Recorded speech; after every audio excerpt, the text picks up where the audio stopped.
বলো হরি হরি বল, বলো হরি হরি বল, বলো হরি হরি বল, বলো হরি হরি বল। আরে তাড়াতাড়ি পা চালা, সন্ধে হবার আগেই সব কাজ সেরে এখান থেকে কেটে পড়তে হবে, না হলে জানিস তো কি হবে, কোনো শিয়াল আর বেঁচে বাড়ি ফিরতে পারবে না।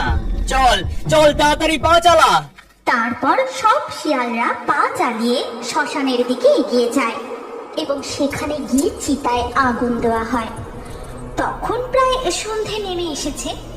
চিতার আগুন তখন দাউ দাউ করে চলছে। চারিদিকে ঘুটঘুটে অন্ধকার যেন শ্মশানটাকে গ্রাস করে রেখেছে। মাঝে মাঝে দূর থেকে একদল শিয়াল হুক্কা হোয়া বলে চিৎকার করে জানান দিচ্ছে যে বাঁচতে চাইলে এখান থেকে পালিয়ে যা। কিছুক্ষণ পর হঠাৎ করেই যেন শ্মশানে আর এক তাণ্ডব শুরু হয়ে যায়।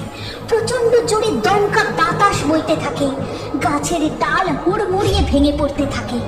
ওই ওই তাণ্ডব শুরু হয়ে গেছে, তাড়াতাড়ি পালা রে, না হলে কেউ আর প্রাণ হাতে নিয়ে বাড়ি ফিরতে পারবি না। ঠিক তখনই ঘটে আরো ভয়ঙ্কর কাণ্ড। জ্বলন্ত চিতার উপর সেই মৃত শিয়ালটা উঠে বসে পড়ে এবং তাদের দিকে ঘুরে বিচ্ছিরি ভাবে খিলখিলিয়ে হাসতে থাকে।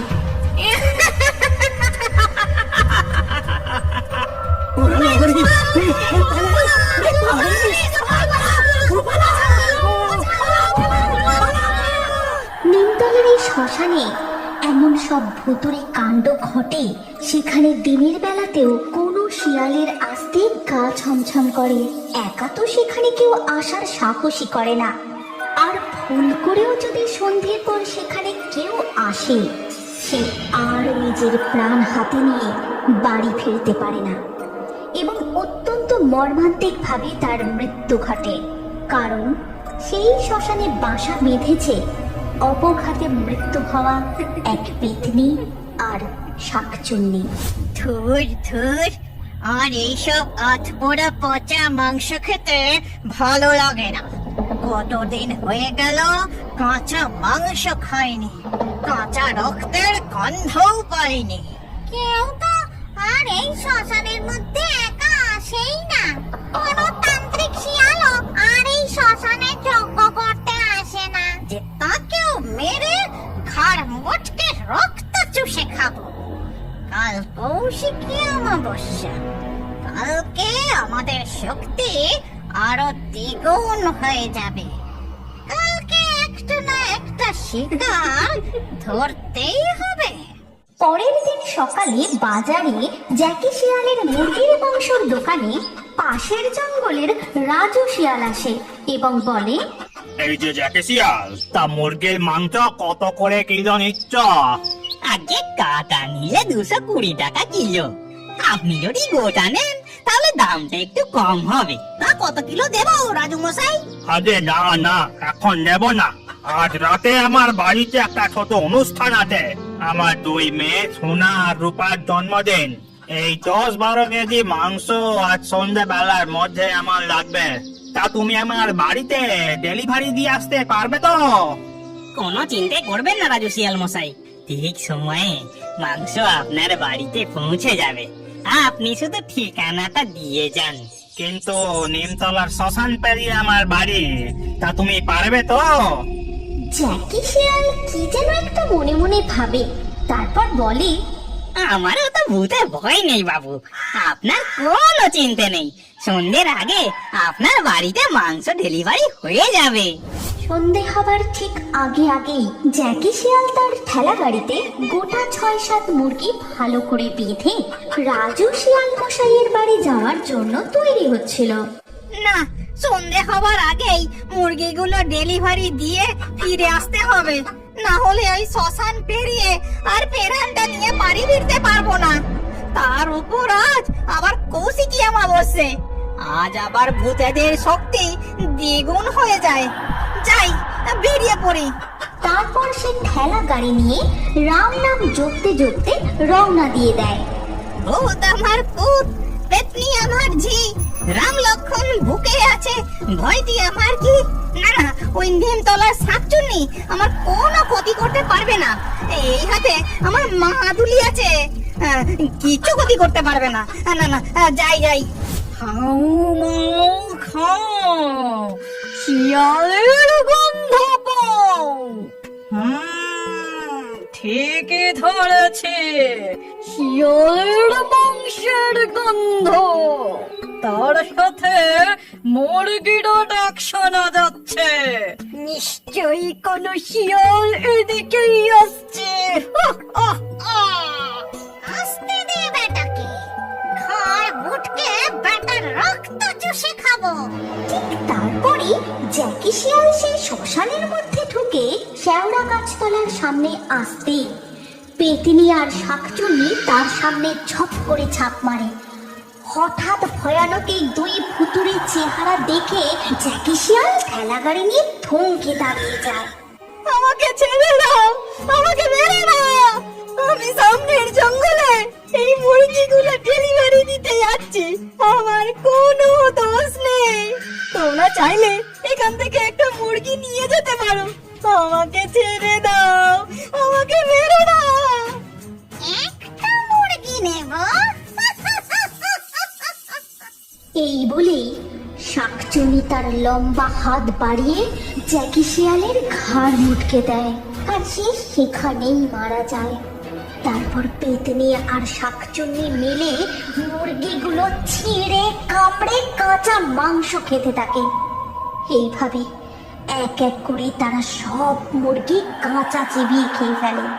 তখন পেতনি বলে, এই শিয়ালটাকে এখনই খেতে হবে না, চল আমরা এর রূপ ধরে পাশের গ্রামে ওই বাড়িতে যাই, ওখানে আরো অনেক মাংস পাবো।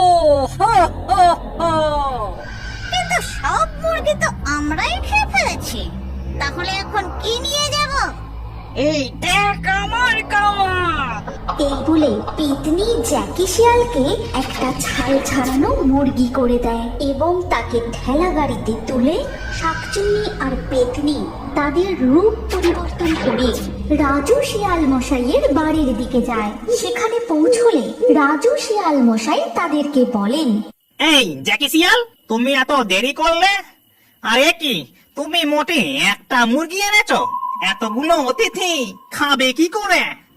আপনি কোনো চিন্তা করবেন না, এই মুরগির মাংস দিয়েই সব অতিথিদের পেট ভরে যাবে।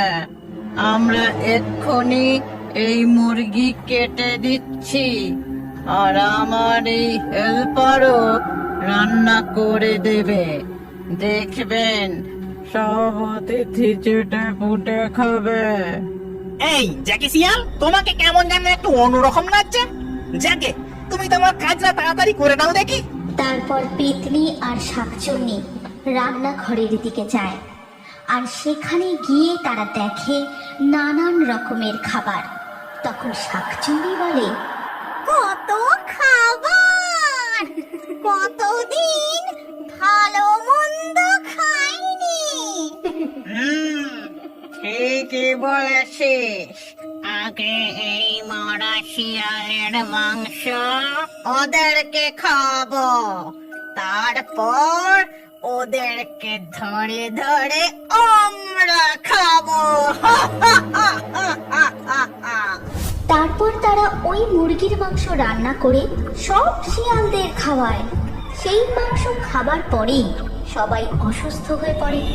কেউ প্রচন্ড বমি করে, কেউ কেউ অজ্ঞান হয়ে যায়, কেউ বা পেটের যন্ত্রণায় ছটফট করতে থাকে। আসলে তারা তো মুরগির মাংস ভেবে মরা শিয়ালের মাংস খেয়েছে। অতিথিদের এই অবস্থা দেখে রাজু শিয়াল মশাই প্রচন্ড রেগে গিয়ে রান্নাঘরের দিকে যান, এবং সেখানে গিয়ে তিনি যা দেখেন তাতে তার হাড় হিম হয়ে যায়। এ কি, রান্নাঘরে জ্যাকি শিয়াল আর তার হেল্পার নেই, আছে দুজন রাক্ষসী। তাদের মধ্যে একজন গরম করার মধ্যে থেকেই মাংস তুলে খাচ্ছে, আর একজন কাঁচা মাংসই চিবিয়ে খাচ্ছে। এই দেখে রাজু শিয়াল মশাই প্রচন্ড ভয়ে সেখান থেকে পালিয়ে যান এবং বাইরে এসে সবাইকে সব কথা খুলে বলেন।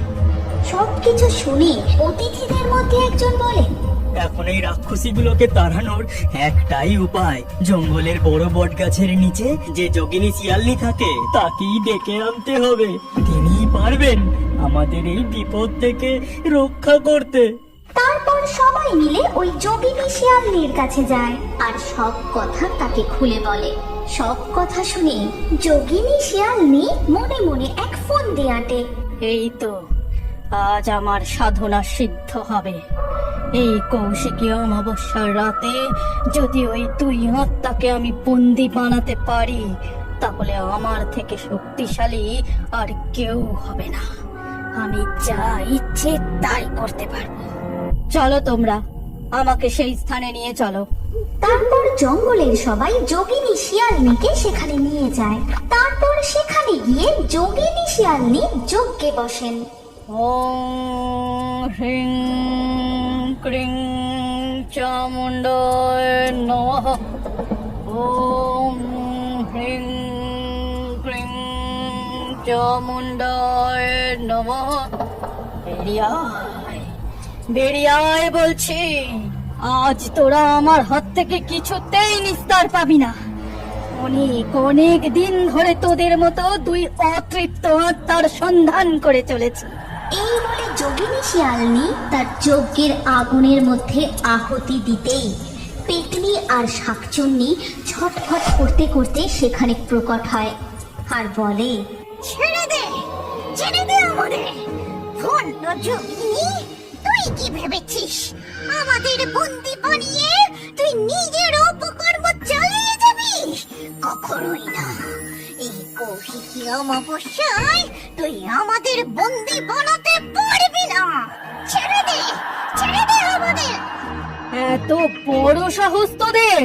তবে এই নে। এই বলে যোগিনী শিয়ালনি নানা রকম মন্ত্র উচ্চারণ করতে থাকেন। তারপর তাদের দুজনকে কুমণ্ডলীর মধ্যে বন্দি বানিয়ে ফেলেন এবং বলেন, আর কোনো ভয় নেই। এই দুই অতৃপ্ত আত্মা আর কোনো ক্ষতি করতে পারবে না। তোমরা নিশ্চিন্তে থাকতে পারো। এই কথা বলে যোগিনী শিয়ালনি সেখান থেকে চলে যায়। কিন্তু পরের দিনে সকাল বেলায় জঙ্গলের শিয়ালরা দেখে যে সেই বটগাছের তলায় যোগিনী শিয়ালনি মরে পড়ে আছে। কেউ যেন ঘাড় মোটকে তাকে মেরে ফেলেছে আর তার গোটা শরীরটা নখের আঁচড়ে ছিন্ন ভিন্ন করে দিয়েছে। আজও সেই নিমতলার শ্মশানে গেলে গা ছমছম করে। রাত্রিবেলা ভুল করেও সেখানে কেউ গেলে সে আর বেঁচে বাড়ি ফিরতে পারে না। তুমি কি জানো আমাদের গল্পের মধ্যে তুমিও থাকতে পারো? কি করে? প্রথমে আমাদের পিক্সটন চ্যানেলটি সাবস্ক্রাইব করো, তারপর তোমার নাম কমেন্টে লিখে দাও। লাকি ড্রয়ের মাধ্যমে তোমাদের নাম বেছে নেওয়া হবে। কার কার নাম দিয়ে আমাদের নতুন কার্টুন গল্প তৈরি হয়েছে সেটা দেখার জন্য স্ক্রিনের উপর এই ভিডিও কার্ডে ক্লিক করো।